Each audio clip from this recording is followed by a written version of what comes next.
yourself single on Valentine's Day and are sick of feeling like you're the only person who's not part of a couple, we've got relationship expert and author John Aiken, and he says there's plenty that you can do to make yourself feel special this Valentine's Day, and he's also going to let us in on some of the mistakes that hold single people back. Hello and welcome to the circle. It's great to be here, and well done on the new show. Thank you. What does hold single people back? Well, look, over the last 15 years I've been dealing with a lot of clients, and I keep hearing the same types of mistakes that come up. And they're mistakes that you often make unknowingly, but nonetheless stop you from meeting someone special. Yep. So it can be things like being too picky, too bossy, only going after unavailable types. You might be too dramatic, you love the centre of attention and constantly go on about problems all the time. Talking about your ex is another one. Being hung up on the ex, or even having a problem ex that constantly involves themselves in your life. That's hard. And what it does is it just basically puts up barriers that stop you from getting that right person. And what about weird, slightly offensive methods of flirting? Well, I mean, this is working. This is working. I don't think you're going to have too many problems with that, but I know what you mean. I know what you mean. Yeah. Sometimes we can be... Do you really know that? I mean, right now I'd say perhaps a little bit too clingy, a little bit too needy. Too much? Coming on a touch too strong. That's okay. You're getting your intentions across. See, I've no problem with my exes because they just leave. They never come back. There's no linger. Okay, so we understand that sometimes you can play it a bit wrong. You can misread the situation, can't you? What can we do on Valentine's Day? Because we've been put with you because we're the single ones in the circle. Right. In case you couldn't tell. I'll do my bit of flirting. That surprises me, I've got to say. Look, you don't change a thing, Denise. You've got it going on. No, look, what I would say is that if you're single and you're on your own right now, Valentine's Day is a great time to think about whether you're doing anything that's getting in the road. If it's pushing someone away, keeping potential love interests at bay, then you need to change it. Now's a great time to be doing that. On Valentine's Day, I thought they brought you in because the bosses thought that we were suicide risks. They just wanted to, preemptively make sure that Denise and I were going to be okay. Well, but it's just, to me, it's just another day if you're on your own.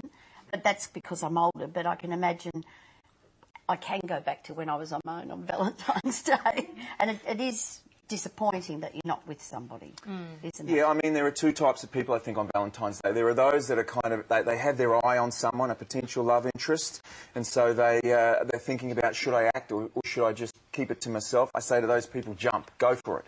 Yeah. And to those people that don't have anyone on the scene, reflect. Think about, what you bring into a relationship, what makes you good about relationships, and try and be as positive about the day and the year ahead as you can be.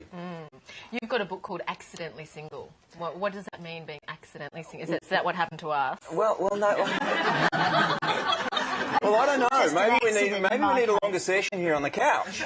I think ultimately Accidentally Single is all about those people that are frustrated, they're angry they can't meet someone, but in the same breath they're doing things unknowingly that hold them back. Yeah, see, I'm sexually at peace, you see. Are you? I've got to say, Denise, that shows. There's a calm about you. Did you get the operation that Ollie had? No.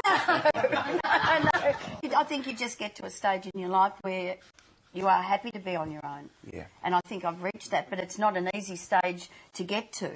No, but when you do get there, you probably find that people find that quite seductive in itself because you're assured and you're quite centred, rather than coming across as being too intense or too needy, too desperate. What do you think about women that ask men out?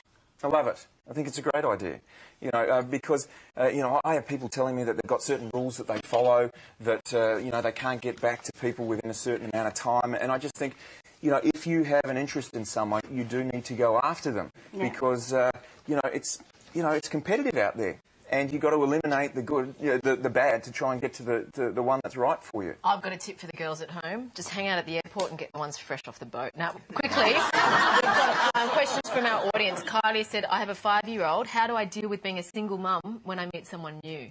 Well, you have to basically make sure that you free your time up so that... child always comes first, but you must force yourself to schedule in time so you can let someone in. And the other thing, make sure that whoever you do get knows that you've got a baby or a child before you're into the relationship. Yeah. Honesty up the front, Yeah, I think. sort that Don't you stuff think? out Love straight it. away. Absolutely. Quick one from Simone. Can a relationship work between a younger woman and a much older man? Yes, it can. Just be aware that there can be dynamics that come up, like, you know, if an older man or younger... Wheelchair access. Exactly. Look out for things like power dynamics, who makes all the decisions, Yep. you know, and who pushes controls. the wheelchair? That's No, right. but the thing is, these younger women end up with older men, and I've got a couple of friends, they're just waiting for them to die.